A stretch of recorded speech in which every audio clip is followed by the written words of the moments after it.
I've seen it 3 times now, and I pick up little things, but the things that make me happiest are the ones with my family in it, to be honest with you.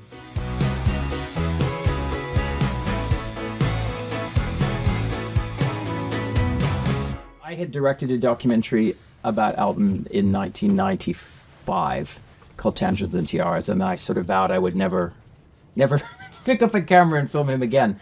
But we felt that the significance of the fact that he was going on his last tour.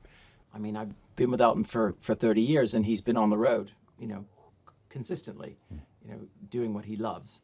But the overwhelming call of family was so important. I really didn't have much to do with the film, but I wanted it to show the difference between being successful when you have no foundation and you're just hurtled into for 5 years of just non-stop work and success, and finding out that you're very empty inside. There's what else is there? And then 47 years later, I come off stage for the last time in America, and Dodger Stadium again, where I have the most wonderful life.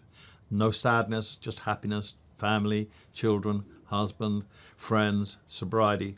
It was a hell of a difference, and it's shown in 2 pieces. What can happen to people who aren't really... I wasn't prepared for the success I had. I loved it, but the back end of it, or the bad side of it, was that all I had was music, and there was nothing else, and no foundation whatsoever. So they captured it brilliantly, and I really didn't have much to do with it. I let them get on with it because, I trust him and I trust him.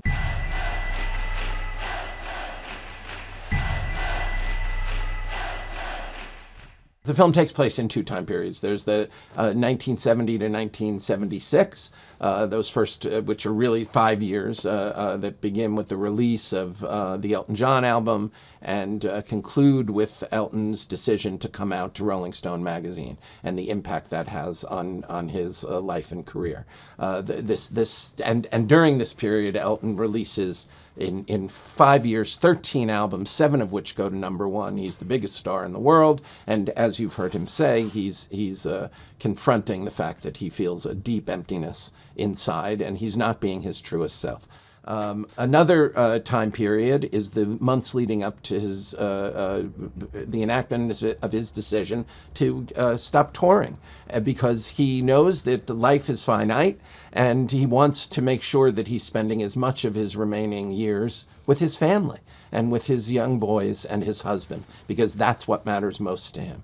And these 2 periods, these 2 that lead to these 2 monumental decisions, form the spine and the nervous system that wraps around the spine of our film. And this is a decision that we came to the day we met. David said to me, I think we're interested in making a film about Elton's final months. And I said, I've always thought there might be a wonderful film to make about those first 5 years.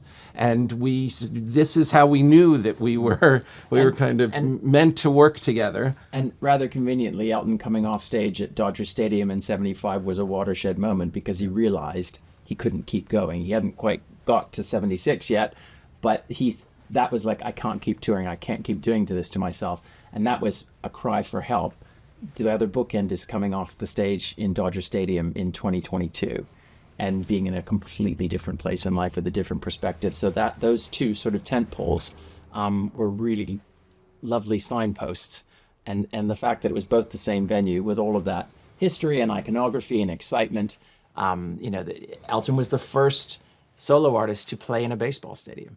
When he played at Dodgers in 75 for 2 nights, that was record breaking. And to finish up, Elton said, I want to finish at Dodgers. That was always important to him when we planned the tour. And for the film, it works beautifully. We were editing for a little over a year. And the original cuts are always somewhere in the 3-hour, 3.5-hour range. One of the wonderful things about co-directing was that you don't often have somebody, you work in the edit room and then you work in the edit room. In our process, we worked in the edit room, we sent it back and forth, we talked about it. there was this great extra layer that was process and discovery. So, and we worked in acts, really. So, there was a lot of footage. There was a lot to work with. There was a tremendous amount of archive.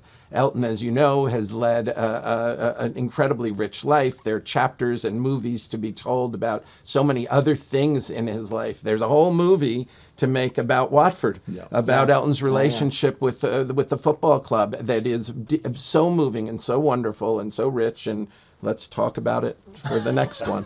But There's the plug. Some of it actually blew me away because I hadn't seen it, and it was God, I haven't seen this before. This is incredible. I'm always interested in things that are historical and that one hadn't seen before. I've seen enough stuff of me that I've seen many, many, many, many times. But this, some of the stuff I was seeing was fantastic. I was more interested in that than I was anything else. It was just like, wow, I must have seen everything about myself, surely. No, I hadn't. In the archives of the New York Public Library, we found Cliff Jar and Elton's interview when Elton comes out to Rolling Stone magazine, the audio of it.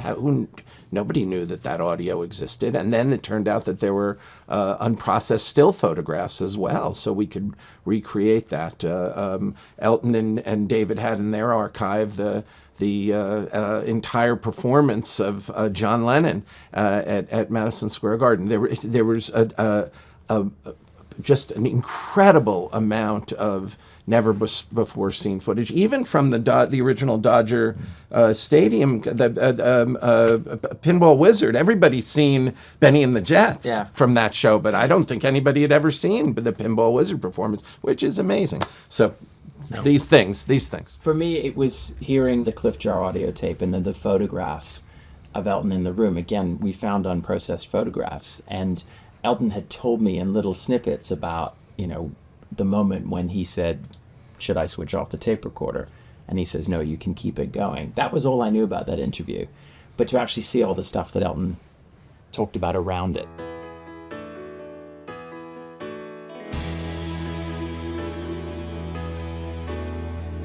For me, the biggest surprise was when he said, "I'd love to have kids," because when I met Elton in 1993, he didn't think his life there was room for children. He thought, my life is very big.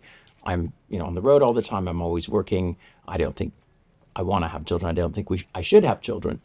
And it wasn't until later on in our relationship. But it was quite heartwarming to me to think that back in '76, at that much earlier stage in Elton's life, he wanted to have children. So it's great when life kind of brings you back to what you hope for, and it actually is able to happen.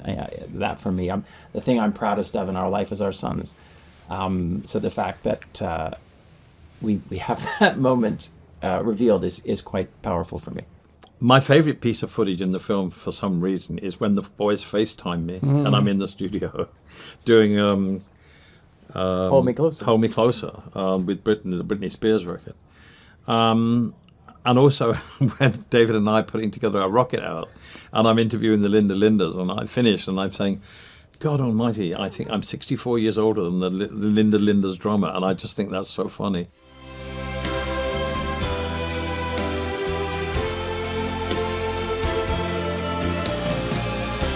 I've seen it 3 times now, and I pick up little things, but the things that make me happiest are the ones with my family in it, to be honest with you. I mean, the thing about Dodger Stadium the first time, yes, I was exhausted, but the only way forward was to keep making music and not staying in my room and taking drugs all the time. But music saved me. It also nearly killed me.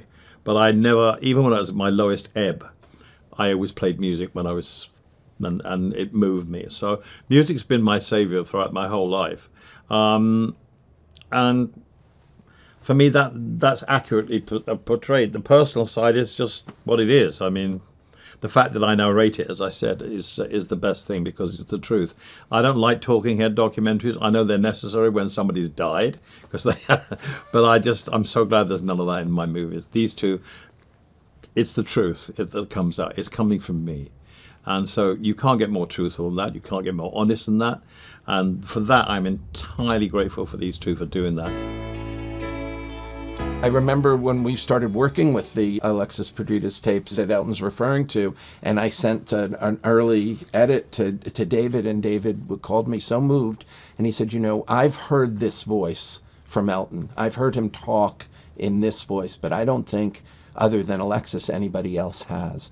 The level of intimacy that we were able to achieve as a result of that is, you know, I don't think we would have got 1/10 of the rawness and the honesty that we got from him sitting, you know, with just a tape recorder between him and Alexis, basically. Talking about my life. Yeah. And Alexis knowing the places to probe in terms of, you know, the historical parts of your career. But, you know, Alexis is one of your best friends. You speak to him almost every day, and you trust him implicitly. And the whole point of the book was you just, you know, you wanted to be completely honest, and you were just relaxed in yourself and the way that I hear you talk all the time. So it really does give the film an incredible resonance, I think. I hope so. I mean, I hope I've encouraged people to be themselves. You know, there was never a conundrum about coming out to Chris Joe. I mean, I was lived with my manager. I was going openly to gay bars. The whole industry knew I was gay. The public didn't. So it was not really, it was a relief to be able to say, yeah, that's it. Come on, keep the tape recorder going. If you're in a position like I am, or have been in a position like I am, of being famous and having an incredibly wonderful and privileged life, it's your job to try and pass information forward to people who need it, whether it's sexuality or injustice or whatever. It's your job not to pontificate, no way. I would never tell an audience how to vote. I would never tell an audience what religion they should be, but to help people who have problems, and if I can encourage them to tackle those problems, whether it's alcoholism, sexuality, or whatever, then I have a responsibility to do that. But I don't have a responsibility to pontificate. And I've always tried to rein that in. But I do love helping people, and that comes down to young musicians. If people need help, I'm usually on the phone. And that's what I've been able to do with my success. And it's one of the great rewards of being successful is to help people.